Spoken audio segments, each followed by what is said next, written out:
Hello YouTube and the greater internet community. My name is James Etheridge, as you probably already know, and today I would like to try a little experiment with you guys. Recently I was introduced to Simple World, which is a very bare-bones sort of hack of the Apocalypse World engine. I have heard it described as sort of the Fate Core, or if you like, the Fate Accelerated edition of PBTA games. I think that holds true. I suspect that while Fate Accelerated will do better in straight-up one-shot games, I think that Simple World will probably perform a little bit better in if you want a hack that's going to run a little bit longer term so that the rules and such can get developed over play. Uh, if you follow along with me, I think you'll probably see what I mean by that, because there's a lot of sort of player input into the rules, and rules can sort of develop organically as you go along, that kind of thing. But we're not going to get too heavily into that today. I might touch on it a little bit, but what I really want to do right now is I want to test and see how long you can actually go from I have an idea about something that I want to play to I have a hack ready to go, let's do this, guys. So, yeah, why don't we go ahead and get started? I haven't actually prepped anything at all, aside from just sort of having just a blank sheet for all of the categories to be filled in. I have pretty much copied all this directly from the Simple World PDF itself. You can find a download of these rules. They're freely available at the Buried Without Ceremony website. There is a little bit more preparation involved in this game than you might be used to for a PBTA game, which is a little bit understandable. You're mostly prepping the system more than prepping for the session itself. But anyway, yeah, as I said, we're going to go from concept to hack and see how quickly it goes. I suspect that this is simple enough that if you really stay on the ball, you can get it done inside of an hour, but I don't know, we'll see. And I'm not going to edit any of this. This is going to just be straight, no pauses recording. So I apologize in advance. There's not going to be a whole lot to look at. It's pretty much just going to be this screen that we're looking at right now, and possibly this tab up here, which I'll get to in a second. That said, I will try and keep the dead air to a minimum, so hopefully the sound of my dulcet tones will keep you entertained until we're actually done with this thing. Okay, so, like I said, this is the little Google Docs, in which I'm going to be filling out everything that I come up with here, and I will have this linked in the video description below if, for whatever reason, you would actually like to download whatever we come up with. So, yeah, keep that in mind. So, in order to actually get a concept, as you can see on here, we are on the beloved TV tropes, the siren song of the internet, if you like. I wanted to do it this way because I wanted to make sure that I am not coming with any preconceived ideas about what I want the game to be about. I want to come up with something totally fresh, so just to sort of keep in keeping with the basic idea of this, which, again, is going to be from the moment you have the concept to the hack being finished. So, I'm going to use the random button right here to select a random article. I will, or at least may, be hitting random a few times until I find something that I am actually familiar and interested enough in to actually do a hack. I'm not going to just take the first thing that comes to me because, well, you know, if the first thing that comes to here isn't something that I'm actually interested in, then it wouldn't make a very good hack, and it wouldn't be a game that I'd be interested in running, and it wouldn't be a very good game in that case. So, but all that said, all qualifiers out the window, let's see what we get. So, try one, random. Port town. Let's see. Use a couple with an island, and much larger than the first town. This is where the character's going to get on the boat to the next continent. Okay, so looks like this trope is basically sort of the second town you meet in RPGs, more or less, which is, I guess, supposed to be like a little gateway town. I don't know, what would be some good examples? It kind of reminds me of Trino, maybe, from Final Fantasy IX, although I think that was actually a little bit later in the game, and I'm misremembering. It's been a long time since I played that game. Let's see, what could we actually make a game out of this? We could do a little bit of an oddball hack, actually, where all the characters are NPCs that are typically found in traditional RPGs such as Final Fantasy and such, that might actually be kind of interesting. Yeah, actually, why don't we just go with that? So yeah, first time lucky. Let's see what we got. Okay, so we have our basic concept. So yeah, first question. In the hacking process, what do you want the game to be about? About let's say the care and feeding of an RPG quest hub. Not like 100% accurate, but close enough. I think it gets the point across.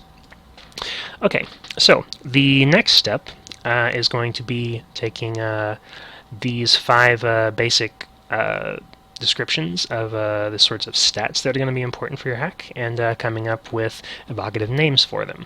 One thing that you can do is you're allowed to cross off one stat and just have 4 if you like. You can also just replace one of these with something entirely different if your particular concept requires something which doesn't really fit any of these 5.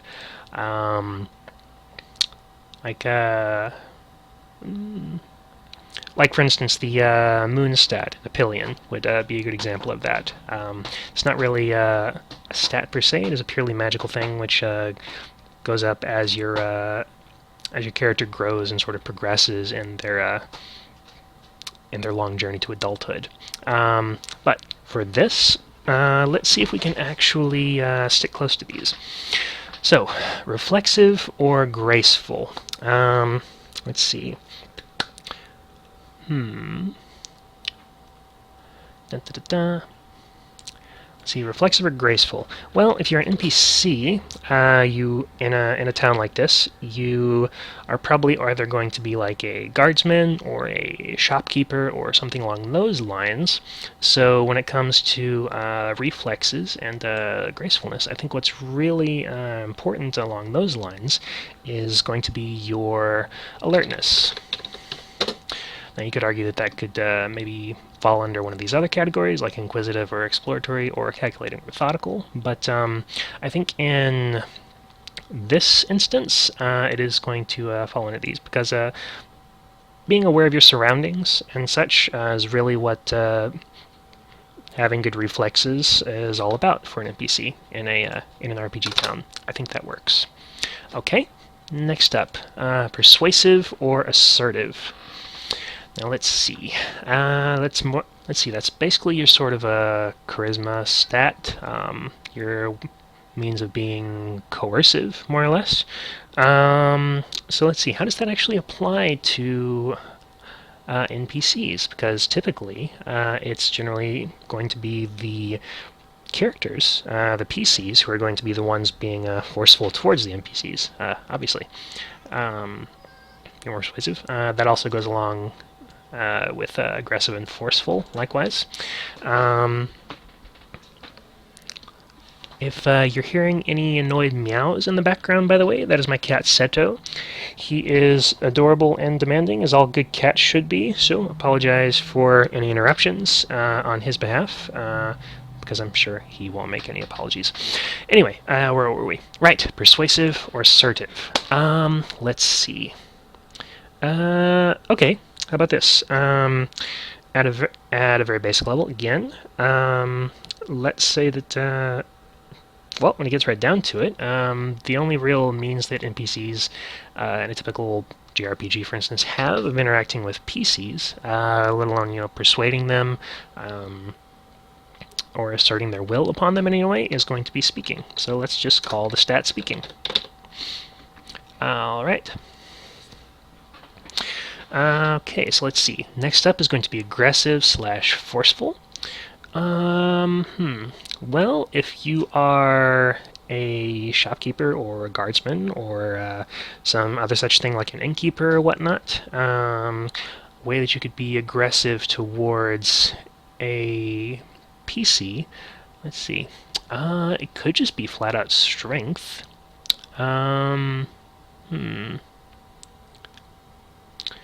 Let's see. What sort of tools do NPCs have at their disposal?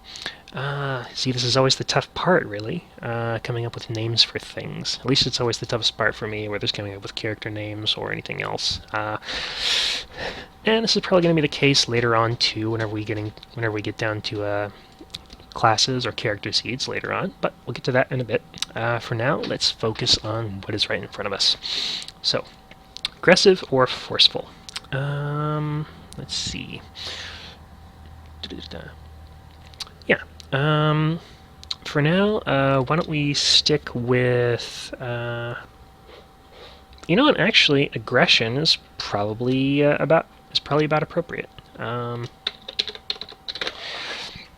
Because whenever let's say, I feel like there are several RPGs or adventure games or things along those lines where aggression level of NPCs is something that's tracked. If you steal from a shopkeeper, for instance, they will become aggressive towards you. If you commit crimes in a town, the guards will become aggressive towards you and such. So aggression is actually a fairly straightforward way of describing it, but I think it actually works. All right, next up, calculating/methodical. So this is your sort of a deep thinking stat, more or less. So how does deep thinking apply to NPCs in a port town or quest hub? Let's see. Calculating or methodical.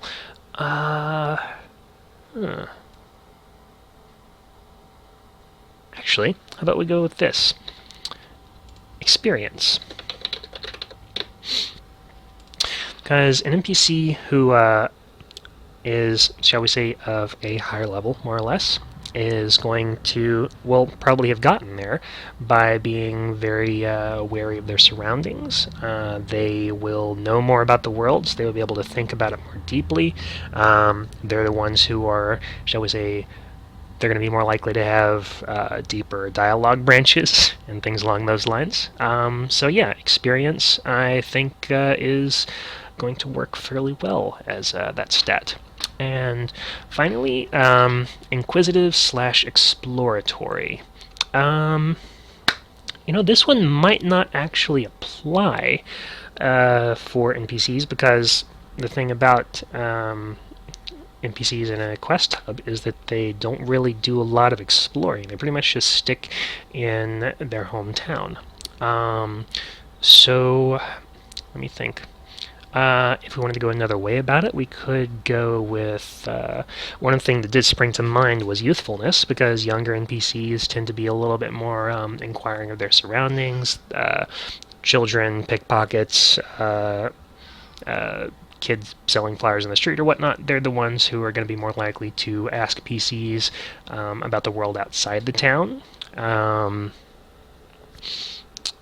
If it's a genre-appropriate thing, they are probably going to be the ones more likely to join up with the PC's party and so forth, which may be something to think about for later, so you might want to remember that.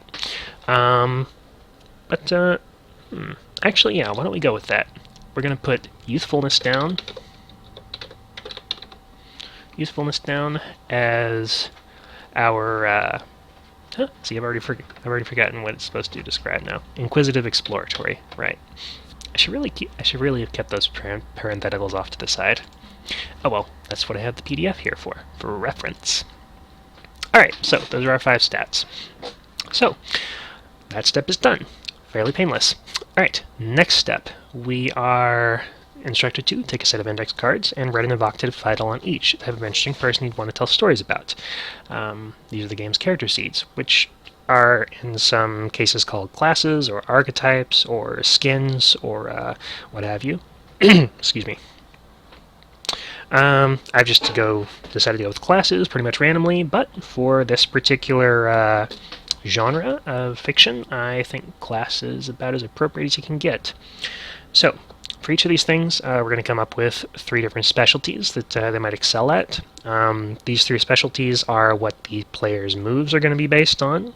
That isn't actually something that the GM is going to get into. That is something that the players will do themselves during play, which is the main reason that I mentioned that this is would, I think, be good for developing a system hack as you go along.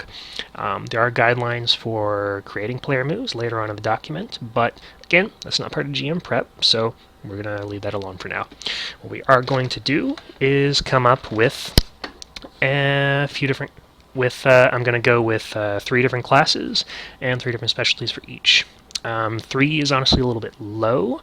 If I were going to be running this in a more serious manner, probably 4 or 5 would be a good number, but honestly, like, 3 people is about as many.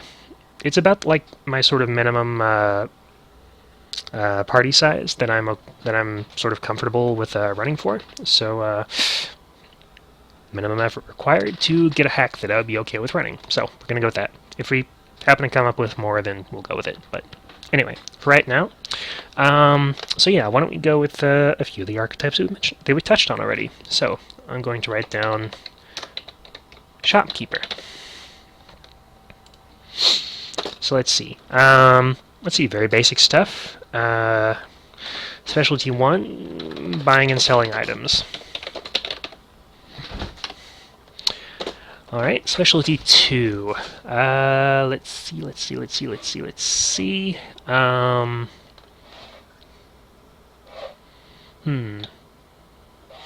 see, catching thieves. Why not? And let's see, a specialty 3, finally. Let's see, buying and selling items, so that covers their inventory, things that they might have in stock. Catching thieves, catching sticky-fingered PCs and so on, and making sure that their stock keeps safe. Let's see, specialty 3, what would be a good one? You know what? Managing property. That can cover all kinds of nifty things. Which I'm sure players would have a lot of fun coming up with. Catching thieves, I think, might be a little bit weak, honestly. It's a little bit narrow, and there isn't a whole lot to it, so I might actually rewrite that one. So what would be a good way of rewriting catching thieves? And honestly, if anything, that might do better for the second specialty, which I'm going to go ahead and write down now as City Guard. And I'm going to move catching thieves down here, and I'm going to generalize a little bit more to catching criminals. I think that works. Okay, so that does leave us with a blank specialty in the shopkeeper. So you have buying and selling items, managing property. Well, if we were going to make a third specialty of innkeeper, I think I would reserve this specialty for that class. But for right now, I am not going to make a separate class for innkeeper. Or even if I do, it might be worth just having 3 new specialties for the innkeeper. Anyway, rambling a bit. This next specialty that I'm going to write down for shopkeeper is gathering and providing information. Because shopkeepers, they tend to be your local rumor board as well. That function is also sometimes provided by tavern keepers or innkeepers and the like, but for the purposes of this hack, we're going to put it in the shopkeeper. And honestly, you know, being a barkeep or an innkeeper might kind of roll into the shopkeeper if you like. For a wider diversity of classes, that would not necessarily be the case, but yeah, anyway, for the purposes of this book, the shopkeeper's 3 specialties are buying and selling items, gathering and providing information, and managing property, which leaves us to move on to the City Guard. Okay, specialty 1, catching criminals. Fairly obvious. So yeah, that could cover, chasing people down, examining an area for evidence, maybe, that kind of thing. So let's see. Catching criminals, that's a good first specialty. Let's see. Fighting monsters. Mind you, Most of the time, city guards in a typical RPG are not going to be doing that very effectively, except maybe like during cutscenes and whatnot. Occasionally, they'll actually be fighting players, in which case they are guaranteed to lose. So, but on occasion, city guard does actually do their job. So we're going to make fighting monsters part of the job. I wonder if having losing to PCs as a third specialty would be kind of fun. I think it would be funny. I'm not sure it'd be very conducive to a good game, though. Well, I guess it depends on. I guess it really depends on what style of game you want to go for. For a more humorous game, I think that would probably work fairly well. But I think for this one, we're taking it. We're playing a little bit straighter than that. It's not going to be like a straight-up parody game, so we do need something else for the city guard besides just losing to PCs, as funny as that would be. I think we can just have the fact that fighting PCs or fighting adventurers is not one of their specialties as enough of a commentary in itself. And we'll just leave that at that. So let's see. Catching criminals, fighting monsters. Let's see. Alright, we're going to leave this one reasonably broad, but I think it works. Managing people. And I didn't realize that was actually a similar vocabulary to the shopkeepers managing property. Might want to have a managing thing as a specialty number 3 for this next class, whatever that is. But not necessarily. But yeah, I think it honestly does work. Managing property, managing people. That can cover things like keeping the civilians calm during a crisis. It could potentially cover keeping criminals in jail, making sure that they stay there. Just keeping an eye on people in general. So yeah, I mean it's broad. It's open to interpretation. But leave it to the player to decide what kind of moves that they want to take with that specialty. Alright, so that is class number 2, the City Guard, done. Alright, so for class number 3, I think that one more classic example of NPCs, which I did briefly touch on up here in Youthfulness, we are going to call class number 3 Street Kid. Alright. So yeah, could be things like pickpockets, or it could just be like, it seems like in every RPG that I've ever played, there's always like one kid who is running around chasing a butterfly, or chasing another kid or something, just running in circles for ages and ages around, you know, the city well, or whatever. So yeah, we can go with that. Sometimes they do steal things from the players, so that might be a specialty in here, but we'll see. I think for the first specialty, though, we are going to write down chasing things. Actually, I'm going to broaden that out a bit to chasing people and creatures. Yeah. I just like the wording a little bit better. Couldn't really tell you why. Possibly because things don't always move, whereas people and creatures typically do. And possibly because I don't think I've ever actually seen a street kid in a game that was actually, for instance, chasing down a vehicle or anything like that. That's more the purview of PCs, I think, if it ever even happens at all. But yeah, they will like chase people down, and they will chase creatures around, like I said, butterflies or dogs or whatever. So seems like a good specialty for the street kid. Specialty 2, I'm going to put down finding shortcuts. Finding shortcuts. Because it does seem sometimes like if you're... Is finding shortcuts a little bit too... Is that a little bit too narrow, do you think?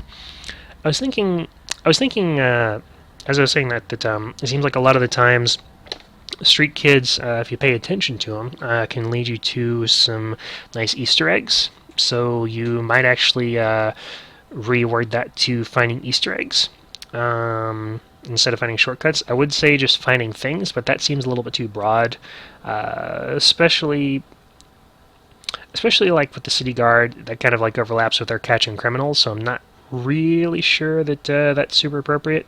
I don't know. Anyway, finding shortcuts seems like it might. You know, yeah, I am going to actually change that to finding Easter eggs. It's not like goofy like losing to PCs was, but I think it does evoke the invoke, whatever. I think it gets you in the mood for the RPG town sort of feel a little bit better than finding shortcuts does, and it gives you a little bit more to do with it, which I think is good. Okay, so specialty 3. What will be a good one for that? You know what? Playing innocent. Perfect. Whether you're trying to like sell flowers or get away with like pickpocketing or like being able to play outside all day instead of doing your chores or whatnot, playing innocent, that sounds like a great specialty for the street kid. Any variety of street kid. Okay, so that's our 3 classes. Shopkeeper, city guard, street kid, done. And of course street kids don't really manage anything, so broke that little bit of a vocabulary track, but I think that is fine. Alright, so next step, agendas. So, Simple World does give you 2 very basic agendas, which I think is reasonable because these seem to apply in every single Apocalypse World game there is. Number 1, make the player characters' lives not boring, and number 2, play to find out what happens. Very important. So let's see. The third agenda for this. Okay, so before I actually write the third agenda, I am going to check the Simple World document just for some examples of what the sort of 2 example games that they were coming up with gave. Alright, so for the sort of Apocalypse World example build, where was it?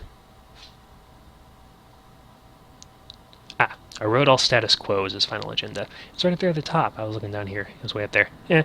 Anyway, so yeah, I wrote all status quo as a final agenda, so that's a good example. And Courtney adds, this is a sort of Unicorn Knights Happy Princess sort of a game, which honestly sounds like a lot of fun, is make doing the right thing difficult for the player's characters as the final agenda. So let's see. I wrote all status quo. All right.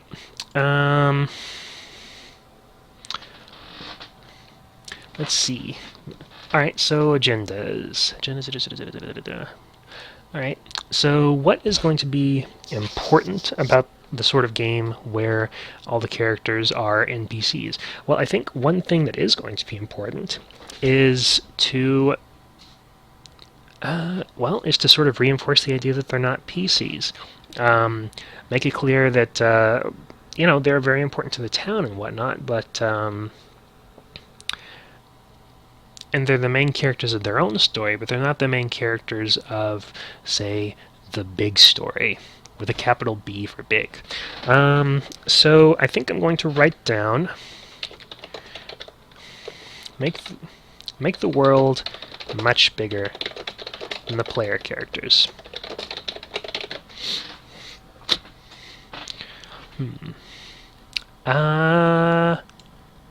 Okay, I'm gonna make the world and the story much bigger than the player characters.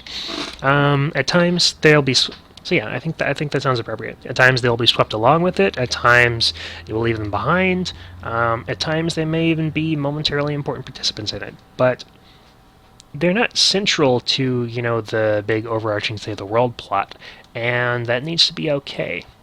I think that's fine for this style of game.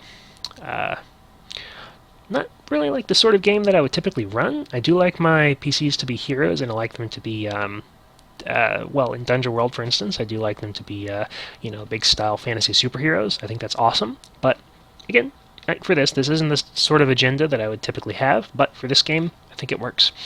All right, next up, principles. Okay, so we have a pretty long list here. And the guidelines for this are cross off up to 2 of these principles and write in up to 2 of your own. Alright, so let's just go down the list real quick. Sprinkle evocative details everywhere. Probably not super important. but then again, you know, little town life, that kind of thing. All right, make the world seem real. Um, Build a bigger world through play. I think I'm going to go ahead and cross off that one because, frankly, we are going to be pretty much sticking to our one little town, so it's not that big of a deal. All right, create interesting dilemmas, not interesting plots. Okay, address yourself to the characters, not the players. Yeah, that's really good. Make your move but misdirect. Okay, I like that one. It is, yeah, that honestly makes a lot. That honestly makes a lot of sense. If there's going to be a lot of things happening, which, you know, are honestly not directly addressing the players, for instance. So that makes sense. Make your move but never speak its name. Yeah, sure, I can dig that. All right. Look at your NPCs and ideas through crosshairs. To be honest, I'm not even really entirely sure what this one means. I think the idea is that your NPCs and the sort of like little ideas that you might have are things that, you know, can be shot down at any minute, which I think makes a lot of sense. Yeah. All right. Yeah, we'll leave it there for now. We've already crossed off the one about building a bigger world through play. Everything else has been left so far. All right. So next up, name everyone, make everyone human. I wonder if it might be worth crossing this one off because you know, honestly, a lot of NPCs are just city guard number 12 and you know, innkeep number 3 or weapon shop owner and all that kind of stuff. Actually, yeah, and probably sort of highlighting the sort of a dehumanization that NPCs typically go through. Whether that's done for laughs or if it's done played straight, just to sort of like deconstruct the tropes a little bit. I think that might be a good thing. So in that instance, I think name everyone and make everyone human. I'm going to mark that one off actually. Maybe it's actually that the players are the sort of exceptions to this rule. I don't know. This is the kind of thing that, you know, we can figure out through play. Anyway, mark that principle off. So that's 2 gone, which means that I have to keep the rest of these. And they are ask provocative questions and build on the answers. I can dig that. Respond with challenging circumstances and occasional rewards. Sounds great. NPCs have it tough, and they occasionally make out alright. Be a fan of the player's characters. That is always... I'm never going to mark that one off. Doesn't matter what game I'm playing. Alright, think off screen too. Again, really important whenever the plot is bigger than the players are. Sometimes reflect a question back upon the players. Yeah, that's one that I would never mark off too. I do love collaborative world building. Especially whenever like they ask me a question that honestly I can't think of an answer. A lot of times I'll just address that to somebody else at the table. Roy, tell me what Bob knows about, you know, orcs or whatever. Anyway, rambly. We do have room to mark 2 more principles. So again, I'm going to look back to the document for example principles. Let's see. So for the apocalypse example, scrolled up a little. Nope, scrolled down a little bit. Very sensitive mouse wheel. All right. Okay. Cross off sprinkle evocative details everywhere in order to replace with a more specific and thematic Barforth Apocalyptica. And he, like me, got rid of build a bigger world through play, as it's more about small communities. So let's see. Sprinkle evocative details everywhere.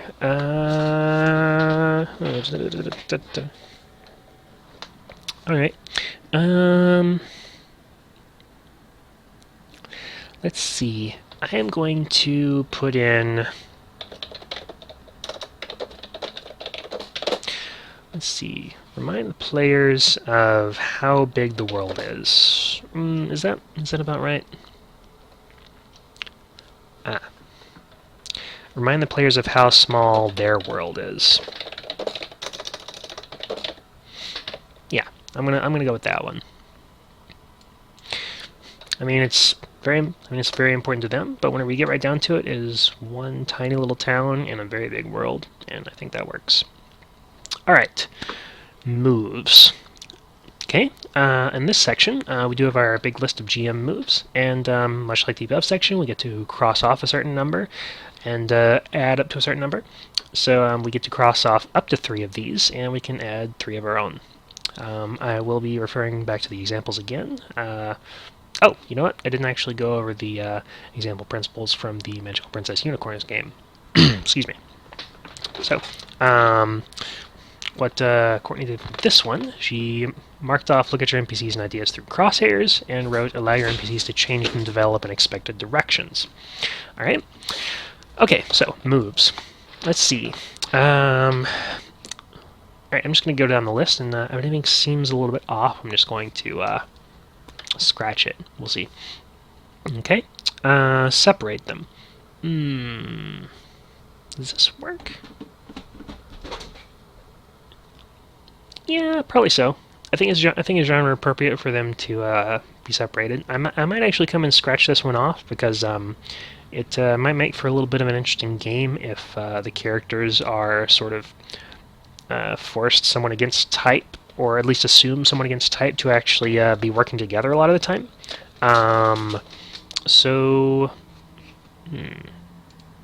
Yeah, actually, I'm going to go ahead and scratch out separate them. I mean, if they're working separately, that's great, but I don't think it's really like a move that I would be really doing. Also, just personal preference. I don't really like splitting the party, just for a wide variety of reasons, which I'm sure any of you guys who have run games before are familiar with. It's not something that I'm really fond of. It's a lot of headache, a lot of hassle, and a lot of the time it doesn't really add a lot to the game, in my opinion.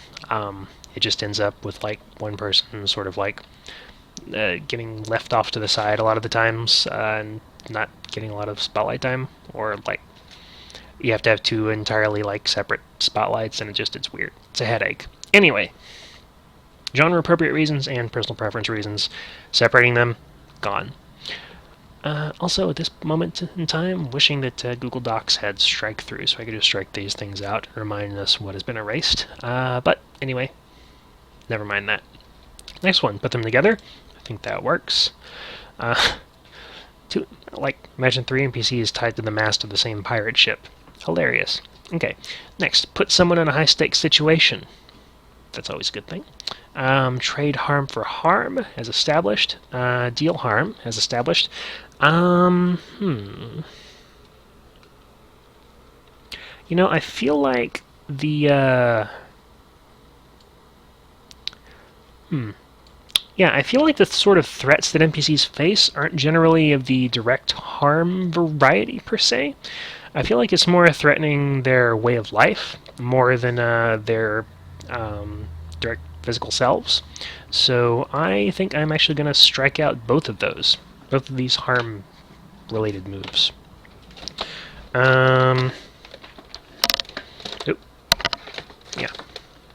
Okay, so that's actually all 3 of the moves gone already. So why don't we go down to the rest of the list and see what's left?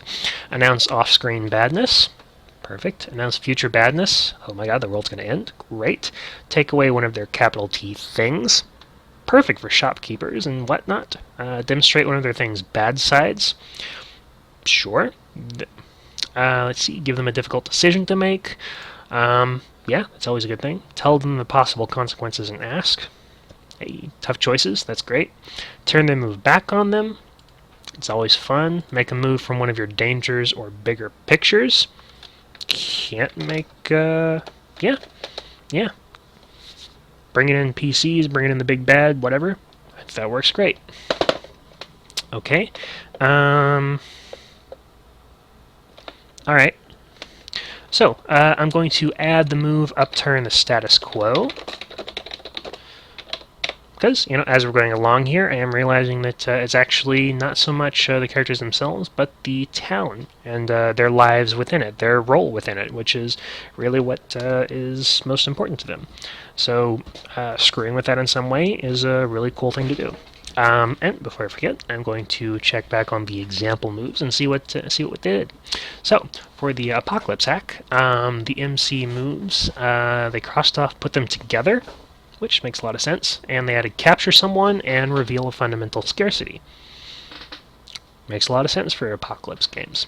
All right, and for the Magical Princess Unicorn game, Courtney also crossed off trade harm for harm and deal harm, and added introduce new barrier to carrying on, and destroy something precious as established. Yeah, okay. All right. So let's see. What was that? Destroy something precious. Which I guess is distinct from take away one of their things. Actually, yeah, that does make a lot of sense, because it might be something precious which doesn't necessarily belong to them. So yeah, I can see that. So let's see. After status quo. You know what? I think. Oh, what's a good term for this? So there's this sort of RPG trope of the broken bridge, where there's a part in the game where there's like a bridge leading out of town, or the port is messed up or whatnot. Something's broken, and it remains broken until it's plot appropriate for the thing to be fixed. And I think that having that sort of broken bridge trope as a move would be a really good thing. I'm just trying to think of what would be a good way to phrase it. I guess it would be something like messing with the town's property, breaking something. Let's see. Cut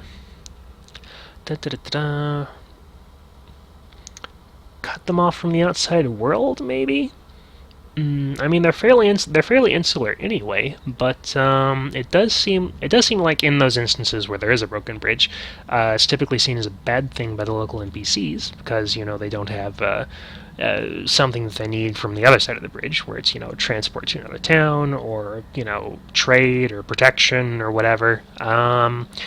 So I am just going to I'm just going to write it as break a bridge. And I will leave it up to people who might want to run this game to interpret what that means and, excuse me, understand the trope. Alright, and I think that is just adding those two is good for our moves, so we're going to have that move section done. Alright, and last but not least, wow, already just about done. Alright, last but not least is the relationship stat. Like bonds or friendship or strings or whatnot, you do have to come up with some way of the player characters to relate to one another. This is the last step in the hack. Basically, there's two things you have to come up with. You have to come up with a name for the relationship stat, like you have to come up with names for everything else, and you have to come up with a method for the scores to go up or down over the course of play. Examples are at the end of each session. Each player gets to adjust one PC score up or down by 1. Whenever two characters have a special scene together, their scores go up by 1, and whenever they work against each other, they go down by 1. Characters can betray one another for a +2 bonus to a roll, but the relationship score goes down, and then they can make meaningful sacrifices, and then it goes up, or they just say make something up, lol, whatever you like. Apologies for the lol there. That was very off theme. X card. Yeah, anyway. Okay. So we're as you can see, I'm looking back at the Simple World PDF here, because they do have examples for this as well. Could have been doing this for the other things, but I think it was, for the most part, self-explanatory, and it didn't really need a lot of input on it. Yeah. We are going to look at the examples here. So for the Apocalypse game, Right. He just says at the end of each session, they get to adjust one PC score up or down by one. For the Magical Princess Unicorn thing, the relationship status friendship, and this is something that Courtney made up on her own. Each PC lists a virtue on their character sheet: hope, justice, bravery, whatever. When another PC exemplifies that virtue, the relationship towards that PC goes up by one, and whenever they contradict it, the relationship goes down by one. Makes sense. There's a third example. Thinking about teenage monster drama. Relationship stat goes down every time you roll it, and it goes up every time you gain emotional leverage over a character, NPCs included. So that's neat. Alright, so what sort of relationships are important for NPCs? And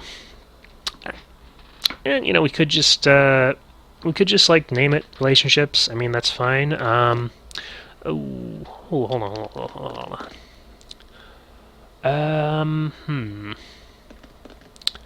I am tempted to call it persona, for instance, because that is a game series which, from my understanding at least, I've sadly never actually gotten to play any of them, but from my understanding it does have a fairly deep PC-NPC-like relationship mechanic. There are, of course, a lot of other games which do that as well.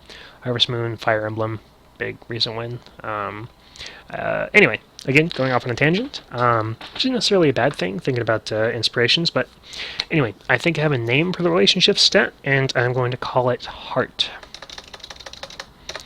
Oh, why did I erase that? Yeah, anyway, Heart.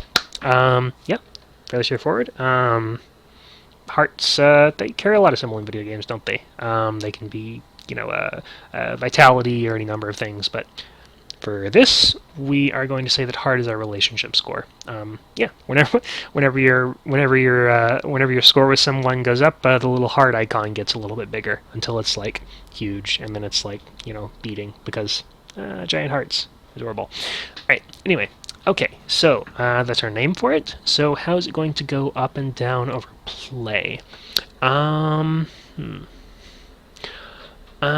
think, yeah, okay, let's do it like this. Okay, the stat goes up by one whenever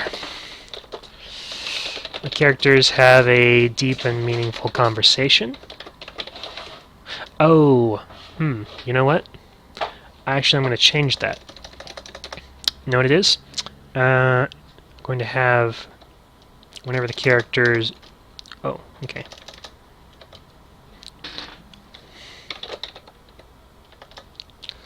Whenever one character reveals something personal to the other. Because it does seem to be how this conversation trees go, right? Relationship score deepens and they tell you something more about their past, or vice versa. There are other systems, but I think that honestly works. So yeah, the stat goes up by one whenever one character reveals something. Oh, little typo there. Reveals something personal to the other. So what would cause it to go down?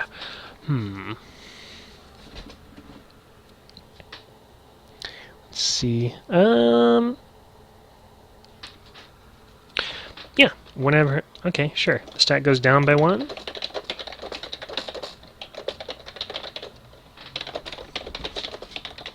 Says something. Let's see. Will be mean-spirited or I guess mean-spirited or offensive, maybe. Anyway, it seems like, again, with these games that have this deep conversational system or whatnot, whenever you say something that the character doesn't like, then your relationship score dips precipitously. So we are going to go with that. I'm just not sure what would be the best way of phrasing it. So let's see. The stat goes down by one whenever one character says something insensitive. I think that's probably the best way of putting it.